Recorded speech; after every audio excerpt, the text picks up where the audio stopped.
Hey, it's Sam here. Today's video is all about how to do a whole body workout with just dumbbells.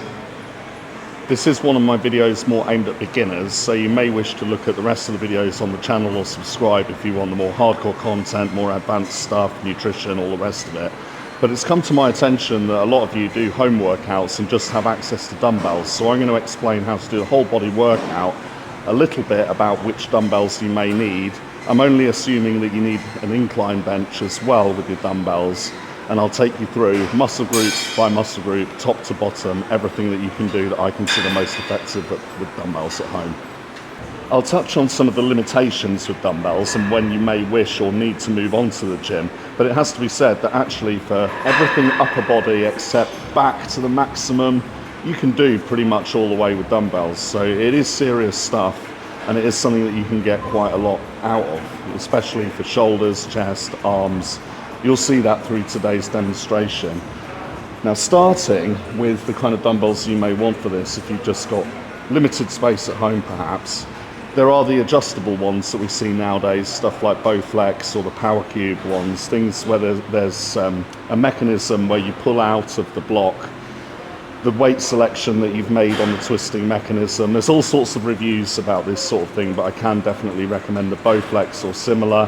Perhaps you can get them second hand if they've been looked after, because a good set of iron dumbbells or a reputable manufacturer making the adjustable ones should last a lifetime. So it's something where you needn't pay full price, you can maybe get them second hand or in a sale somewhere. If you are going to go with the fixed dumbbells like I'm demonstrating on today, you will want a variety of weights for the different exercises that I'm going to demonstrate. So if you're very new, you maybe want 10s, 20s and 30s as a minimum to cover everything. Now, starting with the shoulders, there are several exercises you can do that are compound exercises and several isolations for the muscles in the shoulders. I'm just going to demonstrate them all with baby weights today, and these exercises you can do standing or sitting. So starting with the compound exercises for the shoulders, you've got your basic overhead press like this, which is exercising your deltoids and your triceps, but also the trapezius minimally as well. That's that one. Now there are a couple of variations you can do on this one. There's what's known as the Arnold press, where you start here and you push out this way, which is supposed to bring in the medial deltoids. That's the middle of the deltoid muscle like that. Another variation is known as the Scott press, which is trying to make it less of a compound exercise and more of an isolation just on the deltoids by keeping your elbows in place so that you're not getting elbow extension and using the triceps, and just going in an arc like this and pushing back ever so slightly. That can put a little bit more emphasis on your deltoids and is known as the Scott press. The deltoids, of course, being here in your shoulders. Bit of an old school exercise named after Larry Scott, but you can try that as well. The next compound exercise that I can show you will be the upright row. So I'm going to get up and show you that one. Now, while those overhead pressing movements use the extension at the elbow and brought in the triceps as well, this upright row like this uses your biceps because it's flexion at the elbow. So that uses your deltoids, the trapezius a lot as well, and your biceps as you pull and row directly upwards like that. But it's primarily a shoulder exercise, so we'll include it there.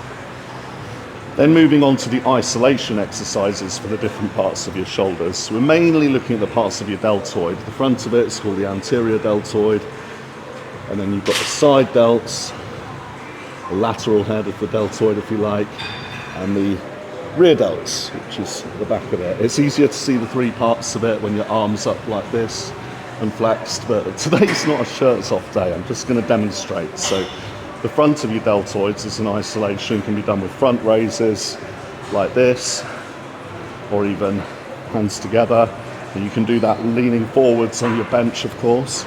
And then the lateral raise is, or for the side deltoids, is raising out to the sides while trying not to shrug your shoulders very much, which limits the use of the trapezius and keeps it more on your side deltoids. And then for the rear, it's the same as that, but bending forwards. It's called bent over lateral raises. Now, I'm going to show you how to use the bench to make those a little bit more stable if that's what you're looking for from those exercises. Now, if you put your bench almost all the way upright like this, you can lean forwards on it and get the side lateral raises, and it keeps you a little bit more locked in place. So I can lean like this and move out to the side, and then even front raises, just raise the dumbbells out to the front, and that's more the front of your shoulders. But where this comes in particular good use is where you put it down almost to flat and raise out, there we go, about 45 degrees or 30 degrees, whichever your bench goes to. And I'll just bring that down so you can see what I mean. If I do my raises while leaning forwards on here, the rear delt is what's brought in more. But again, you're trying not to shrug, which uses more the traps, the trapezius muscle, that kite-shaped muscle at the top of your back.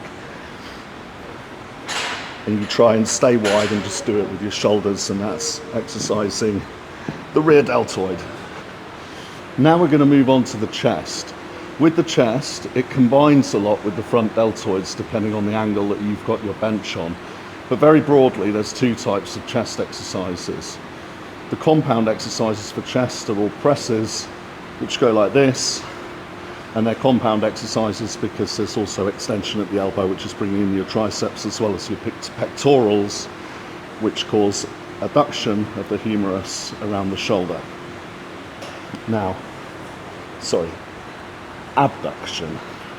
No, it is adduction. Coming in is adduction. I always get that confused, but it's adduction of the humerus around the shoulder incorporated into a press. So this is an incline press, and the more you've got the angle upright, the more it's bringing in the anterior deltoids, the front of the shoulder, and the more you've got it flat, the more it's just using your chest. So that's a press. The isolation exercises for chest are usually referred to as flies, and that's where you don't get extension at the elbow, and you just bring the weights from outside to in like that by squeezing your chest muscles.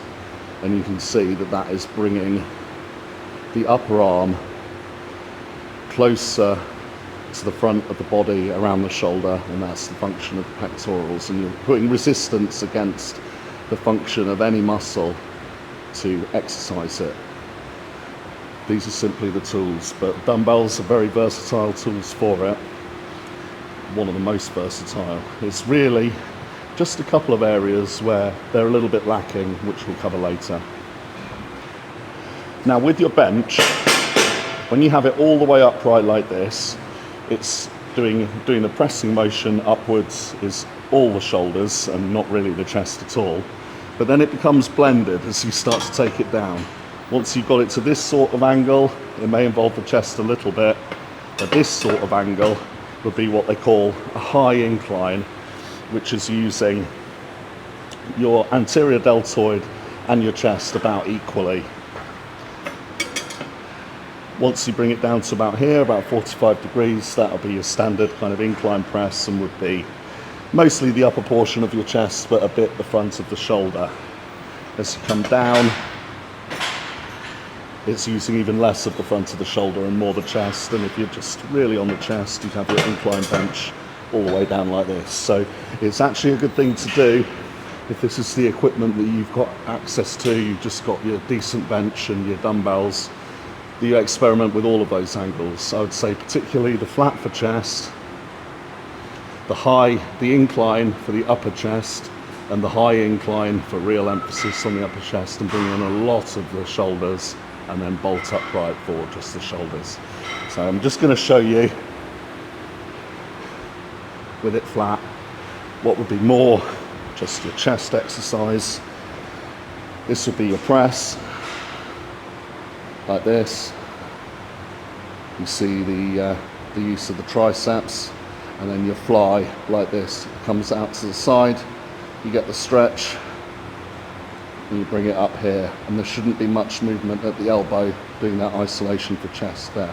And that's basically what you've got with dumbbells for working the chest. Any other exercises that you do without this with this equipment would be beyond the scope of this video. Things with just body weight. Of course, with your bench you can do body weight dips and all sorts of different things, and press ups for the chest as well, but that's beyond the scope of this video, being just about what you can do with dumbbells specifically. If you did want to focus on the traps as the shoulders as well as the deltoids, and the upright row wasn't quite enough, if your dumbbells are heavy enough, you can also do shrugs with them like this.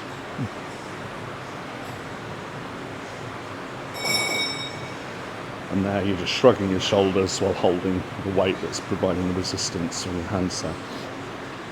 When it comes to your back, you're a little bit more limited. Most of your exercises are going to be rowing, and there's no real pulling at that kind of vertical angle like you'd get with pull-ups. But if you're going to add equipment to your little collection of bench and dumbbells, it'd be worth getting a doorway pull-up bar to include those. Otherwise, you're basically looking at trying to just really feel it with your lats when pulling and doing rows with the dumbbells. So one exercise you can do quite easily is one-arm dumbbell rows, where you put one knee on the bench, one hand, get your back down and row from the opposite side.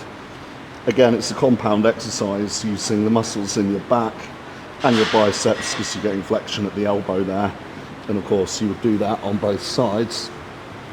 So you would switch over, and for a complete set do one set on each side like this.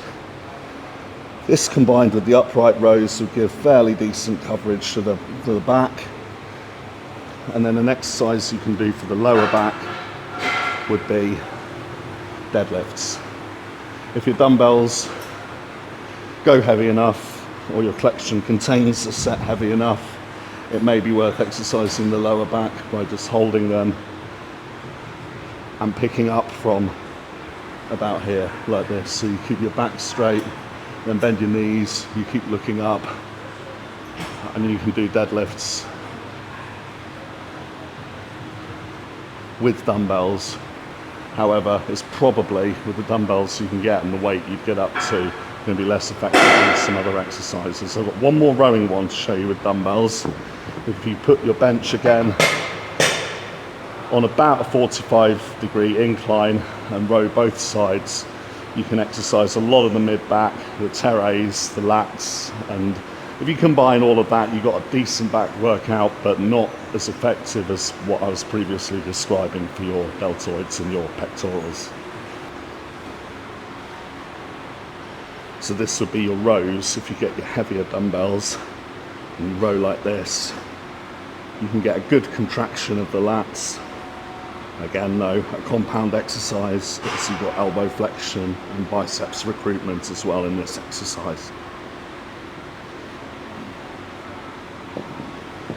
Now with arms, it's all isolation exercises, because it's just one muscle group and predominantly one joint moving.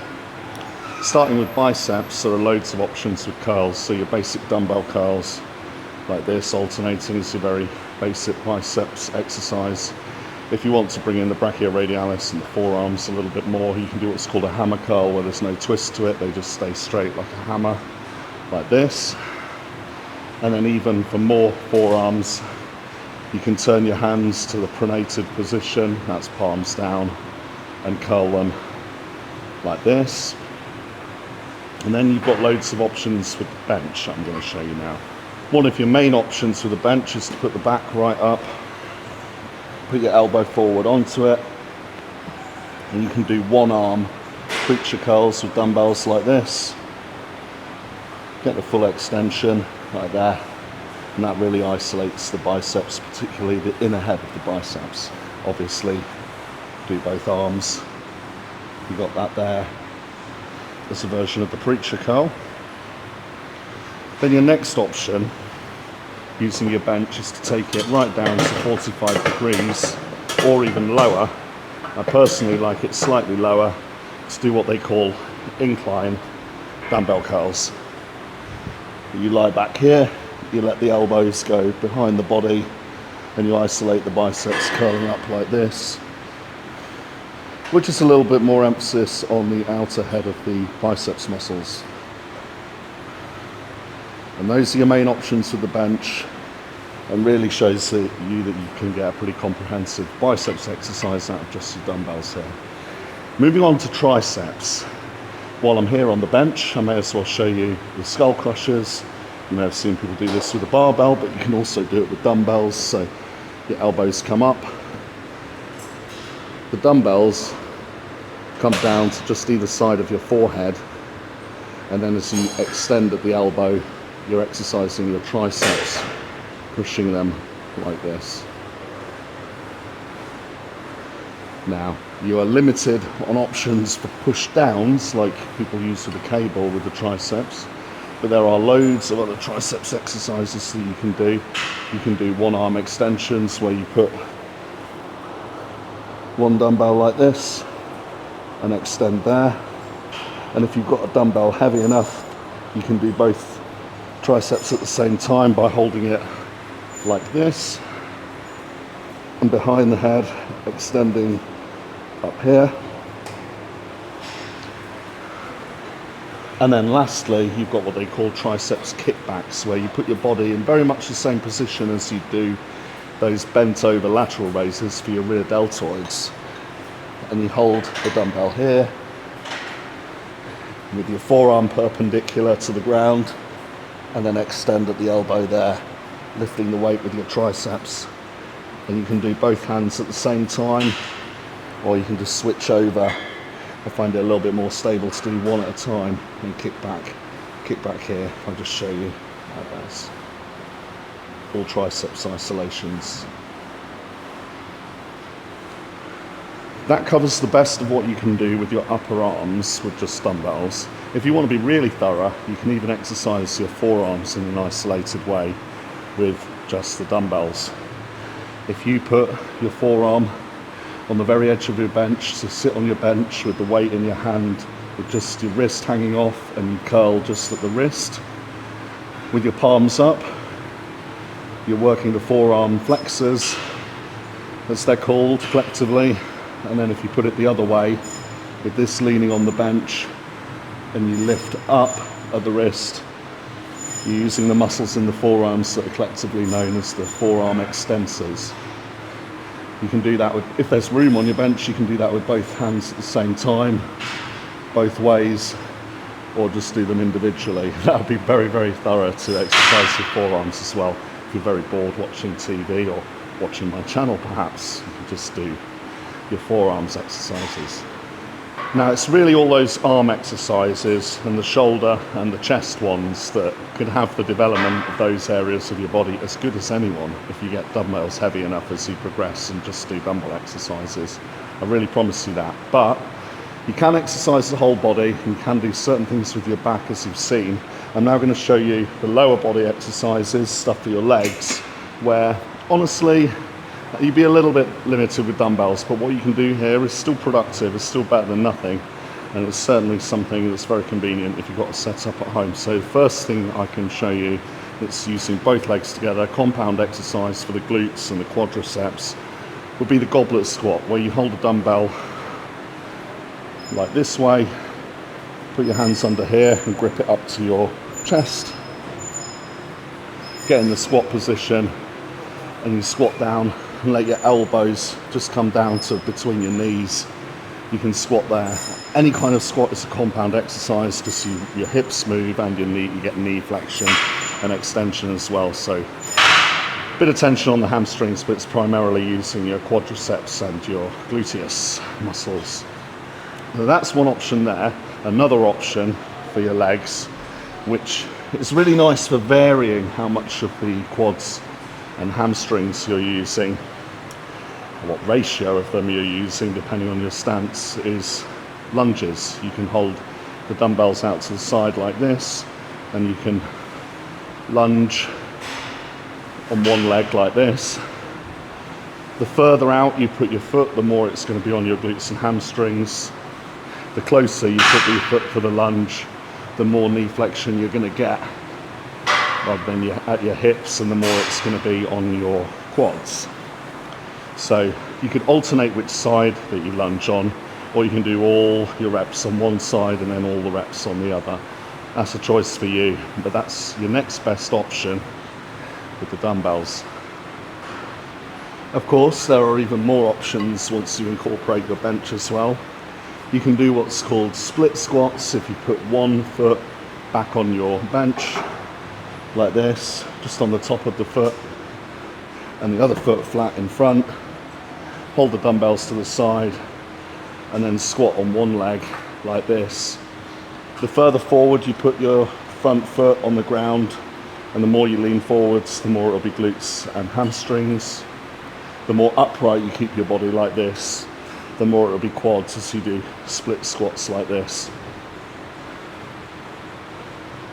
And again, you do all your reps on one side and then do all the reps on the other side.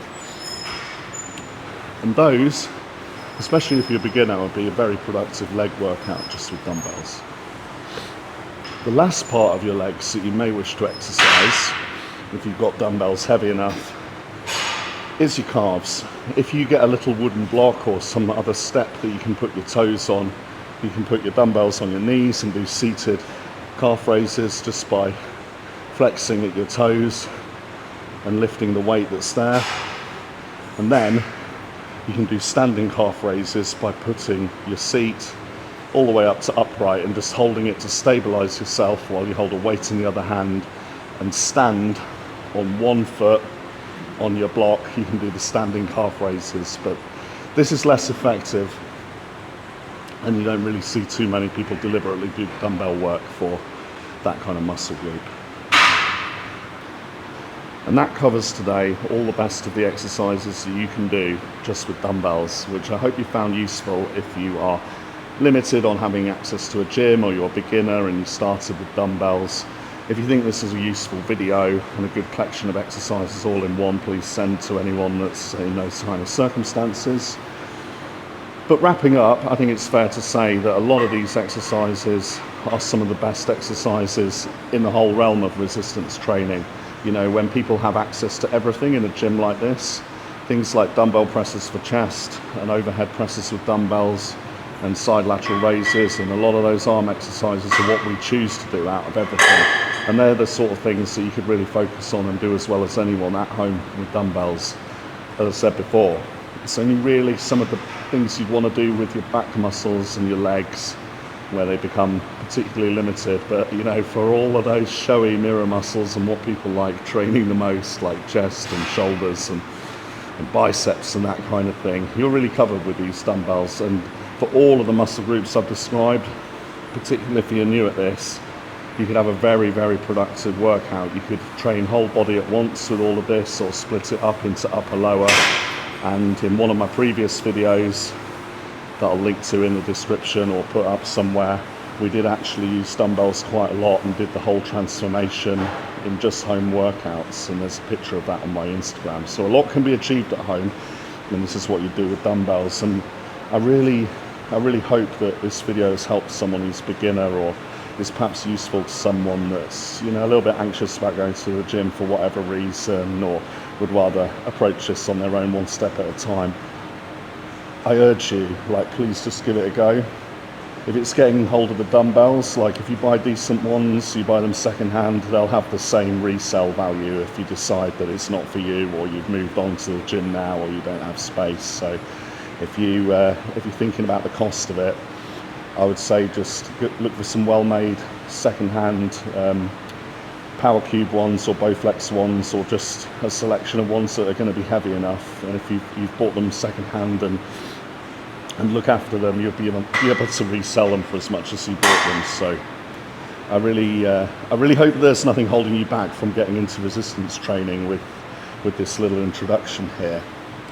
And when the time comes, perhaps you will want to move on to the gym and explore other things for your back, like your pull-ups, a lot of the hammer strength machines, and for your legs, all the barbell squats and leg presses and that kind of thing. And if you want to get really creative, you can even make your own dumbbells. A lot of people got very creative in 2020 for reasons we all know. You can be making dumbbells with concrete or bits of spare metal just on a handle. These things can be homemade and can be very useful just made with anything around around the house. If you don't need so much weight, you can even make dumbbells with water bottle.